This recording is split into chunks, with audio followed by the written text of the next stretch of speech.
fairly successful at being that 6'10" guy. Yeah. But, I mean, what has he been able to do to make that? Yeah, I think, we overemphasize with him is playing with his length, right? His linear length. I think he has like 37-inch like wings or arm length, and I don't know, like a 7.5 foot wingspan. Like utilize that, right? Because he can touch guys sooner than they can touch him. So if we can deliver a blow or a jolt on the down defender, it makes you don't have to be as low as a 6 foot guy, because you're going to hit him sooner and you can control him faster. So, it's a combination of bending your knees, lowering your center of mass, and then also playing with length and utilizing length. When Tank plays, with guys in his chest, he obviously takes away all of his strengths and utilizes his weaknesses, right? If you talk about bench press, if your bar is on your chest, it's hard to move it.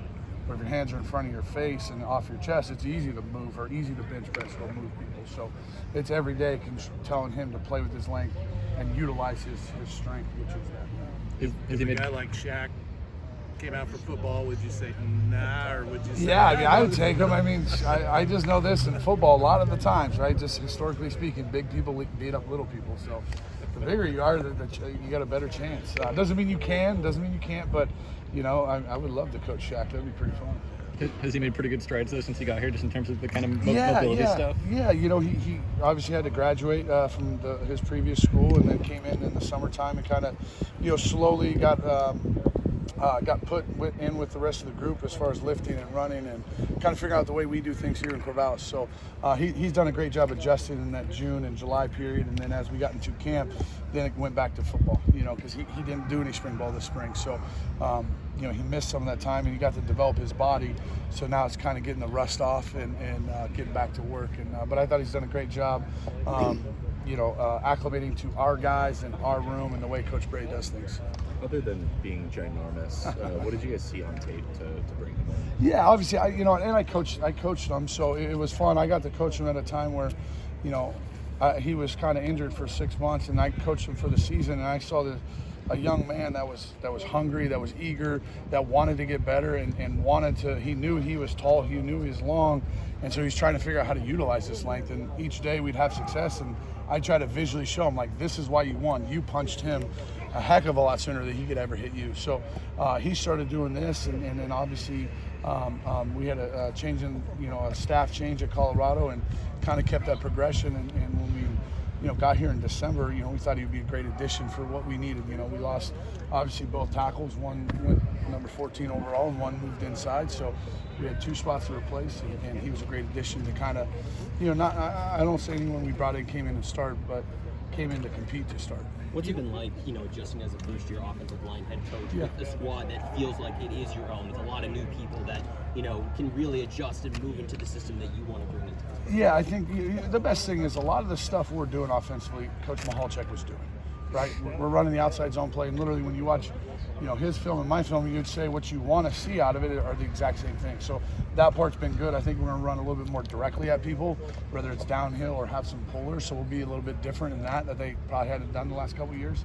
But you're trying to come in and not change the room and change the culture and change the values that have been here, because I think it's been really good. But you also, I want the things that we hold together valuable, right? We have different boards in our room, for example, that were different than what they were the last 6 years. So they're who we are now, and so they're buying into that. And I'm not, I always talk about the past, right? They were pretty dang good the last 2 years offensively, especially running the ball. So we want to build on that. We don't want to take it away and throw it away. We want to learn from it and take the good things that they did and build on that. So I'm excited. I think we're figuring out who we all are as a group, and I think we're getting better. In that sense, how nice is it just to have a guy like Josh, who's obviously been a cornerstone with this program for half a decade now? Yeah, he's been awesome, and he helps me with, like, there's timing. We have meetings on the second floor. The locker room's in the basement. They got to come out and walk. So I'm like, what time do you guys need to get out to get ready for practice? It's different when you're a lineman. You got to put knee braces on, tape your hand. You got a lot more stuff to put on. So he helps me out with that. He helps me out with, like, hey, can we call it this? And Josh will think, yeah, that makes sense to me. And a lot of times he's not going to, like, argue the point, but he's going to digest it and think about it and kind of give a sounding board as soon as Josh embraces it, well, you better embrace it if you're younger, because the eldest person in the room is embracing what we're trying to do. So he's been great, and he's done a great job kind of, in the wintertime and spring, they have their own little accountability system, and he enforces it. That's awesome. I didn't have to create that or start something new. It's what they've been doing and what we will continue to do. You coached Van and King in Colorado. Yeah. What progress have you seen 2 years later? Yeah, I mean, I think Bam, Bam, as we call him, he came in as a true freshman, ended up starting like 6 or 7 games, and he was learning the system, but he had a great foundation. His high school, they played really good football down there in Houston, and so he had a great foundation. He was just 270 pounds. So as he's gotten bigger, I think his football IQ has increased. Like, he's a smart football player. And then now, we were just talking about, he's ended each freshman year about 270 and sophomore year about 285. So now we're trying to keep that mass on, because I think he's at a really good weight right now to be able to move laterally in outside zone schemes, but then move vertically when we attack people. So I've really grown to love the kid. He was really the only kid I recruited and signed out of high school there, and I got to coach him for a year. So really like his development, his growth, and really want to see it come together his junior year here. How nice is it to have sort of continuity with a lot of new faces, but continuity with them two together and just experience there? How nice is that to have? Yeah, it's always a good thing. Continuity is like the greatest thing in football, and especially in the offensive line, right? Because we play, it's 5 guys and we all play as one. So we knew it wouldn't be continuity as this place has seen the last couple of years, right? You had multiple starters return for multiple years. So really, if you look at it, we have 1 returning starter from the previous year. We have Grant Stark, who started a lot of games at multiple positions. You had Jacob Strain, who started a few games last year. And so we've kind of brought in, 2 new guys, and then we have 5, 6 guys that are all competing. I'm trying to move them all around so they're all comfort, right? When you play together for 5 years, you have comfort, right? Josh and Henley played next to each other for a long time, so there's some comfort. Well, we don't have that ability. I can't get these guys for 3 years together. So the more these guys get used to playing with different guys, then we'll have more continuity amongst the entire offensive line. So that's what I'm trying to create. Speaking of Josh, how would you say his adjustment has gone from playing from tackle now to guard? Yeah, he's done good. He's learning, right? Things happen faster inside, right? The guy, he spent a lot of his career with a defense and off his body, which is cool. I mean, there's some space issues there. Now, instead of the D and off his body, the 3 technique is literally a yard in front of him. So everything he's learning has to happen faster, right? So your second step has to get down faster. Your hands have to be thrown faster. Everything has to speed up. And the faster he learns that, the more success he has. So I try to show him, hey, this is a win on this rep because it resulted in your second step getting down. You lost this rep because your second step didn't get down. And it's that small of things that impact when you play guard.